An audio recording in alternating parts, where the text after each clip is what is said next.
Salut à tous les amis, j'espère que vous allez bien. Bienvenue dans cette nouvelle vidéo. Demain matin, les amis, le Barça sera en déplacement pour ce retour de Liga contre Girona. Girona qui avait fait une fréquencité la saison dernière, vous vous souvenez, 4-2 à l'aller à Montjuic, 4-2 au retour chez eux. Eh bien, dès demain, inutile de vous dire les amis que l'heure de la vengeance a sonné. Alors, en ce moment, tout va bien. On a un Barça qui a fait carton plein, 12 points, premier en championnat.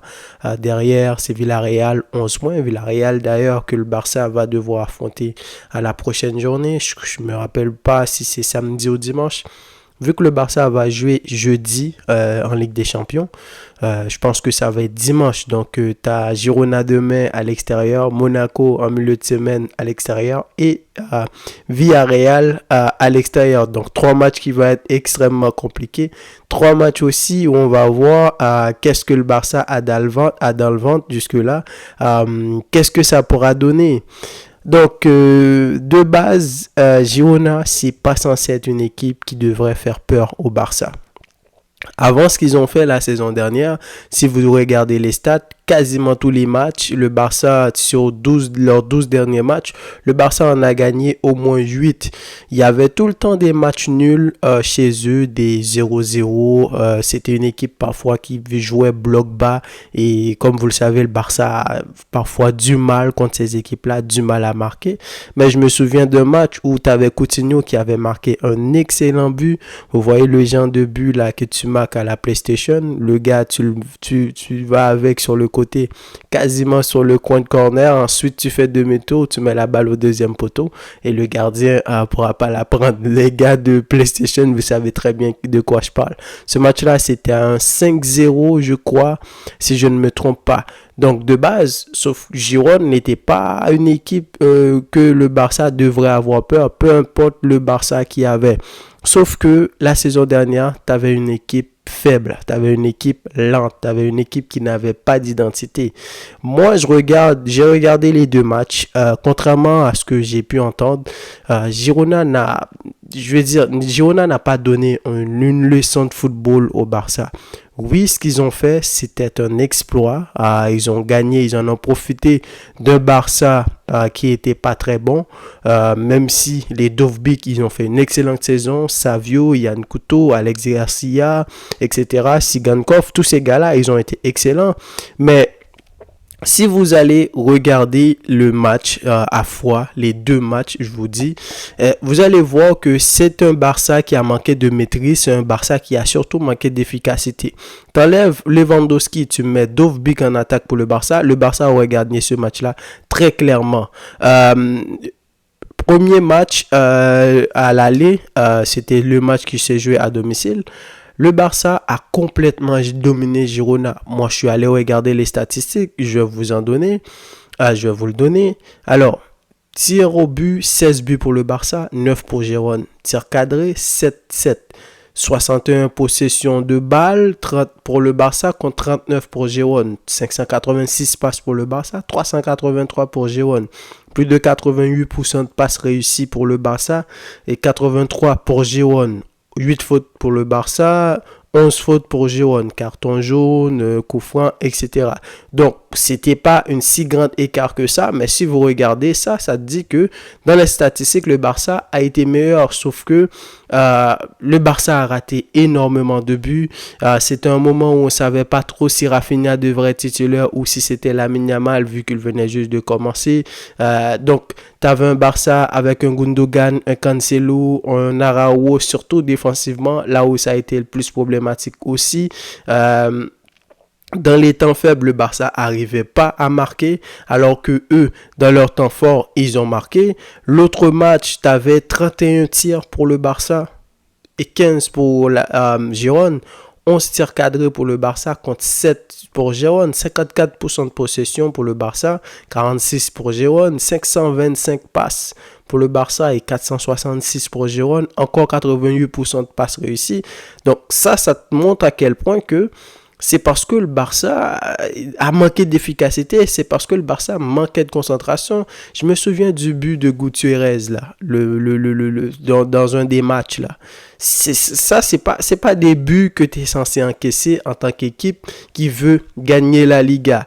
Donc tout ça pour vous dire que de ce que je vois moi en début de saison, de ce que je peux voir en ce moment, le Barça peut clairement aller à Gérone et gagner ce match-là, revenir avec une victoire de 1, 2-0 ou un match nul, pourquoi pas, en attendant d'affronter Monaco. Donc, on a une nouvelle équipe de Gérone cette saison. Ils ont perdu beaucoup de joueurs. Ils ont plus Dovbyk, ils n'ont plus Savio, ils n'ont plus Yann Couto, Alex Garcia n'est plus là. Eric Garcia non plus n'est plus là parce que le Barça l'a pris. Donc voilà, mais malgré tout, leurs 4 premiers premier match, ils ont fait match nul contre Betis. À deuxième match, l'Atlético les a battus 3-0 avec Marcos Llorente excellent. Ensuite, ils se sont rattrapés. Ils ont gagné 4-0 contre Osasuna, je crois, et ils viennent de gagner 2-0, je sais pas contre qui. Donc, ils sont quasiment 5e en championnat, 7 points, juste derrière le Real et l'Atlético qui ont tous les deux 8 points. Donc, vous le savez, c'est le Villarreal qui est derrière le Barça en classement. Donc, voilà. Donc, c'est un match quand même qui annonce la couleur parce que même si je dis que le Barça aurait très bien pu gagner les 2 matchs, mais Girone, s'ils continuent sur ce qu'ils nous ont proposé la saison dernière, c'est ça qui nous a le plus impressionné, c'est le football, la qualité de football qu'ils nous ont proposé, c'est ça qui a surpris tout le monde et c'est ça qui nous a donné envie de regarder Girone. Je me souviens, j'avais débriefé un Girone Atlético de Madrid, le match que Girone avait gagné quasiment à la toute dernière minute. Je me suis régalé pendant ce match-là. Donc, ils nous ont proposé du plaisir grâce à Michel, du beau jeu. Et ça, si on a un Girone qui joue comme ça demain, moi, je vais me régaler. Alors, la liste est sortie, les convocations. Donc, comme vous le savez, Fermin Lopez s'est blessé. On parle de 3 à 4 semaines. J'espère qu'il va revenir beaucoup plus tôt parce qu'il est jeune et c'est pas un joueur qui est si fragile que ça. Surtout qu'en ce moment, les clubs aussi, j'ai l'impression qu'ils font tout pour ramener leurs joueurs au plus vite, quitte à inventer des blessures. J'espère que c'est le cas pour lui parce que Fermin Lopez, il va être très important pour nous. Olmo qui avait une petite blessure pour son premier match, tout de suite De La Fuente l'a reposé. Il n'a pas joué trop longtemps, donc il est convoqué et je pense qu'il sera titulaire demain.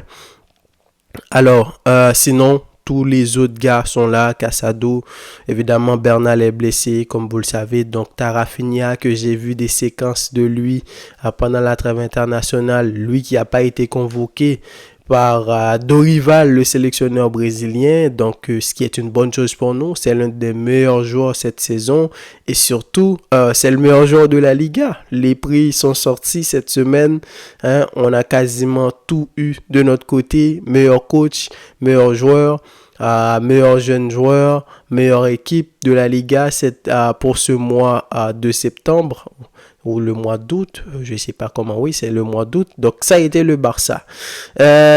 Donc c'est un match que j'attends avec beaucoup d'impatience. Moi j'avais hâte de regarder le Barça, je vous l'ai dit dans ma dernière vidéo, ces matchs amicaux là, moi ça m'intéressait absolument pas du tout.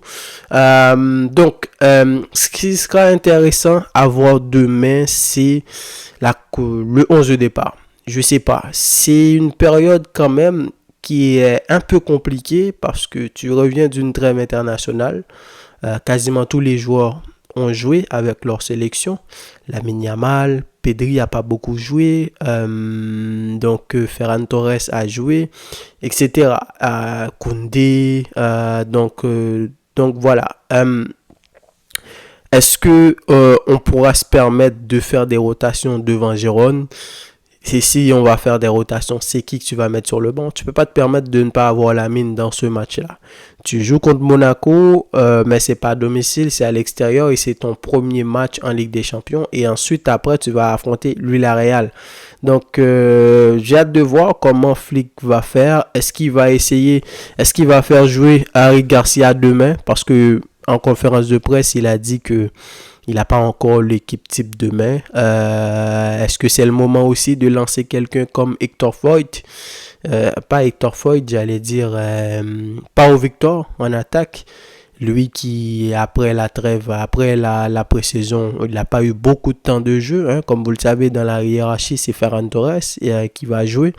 Donc voilà, ça va être ça, de voir quel 11 le Barça va aligner. Je sais que quelqu'un comme Olmo, il doit être titulaire, Lewandowski, Rafinha, mais est-ce qu'il va reposer Lamine Yamal et faire jouer Rafinha à gauche ou je sais pas. Donc j'ai hâte de voir quel 11 il va mettre demain et surtout, j'ai surtout hâte de voir le match. Alors les amis, le Real va jouer tout à l'heure contre la Real Sociedad. Évidemment, on va débriefer tout ça.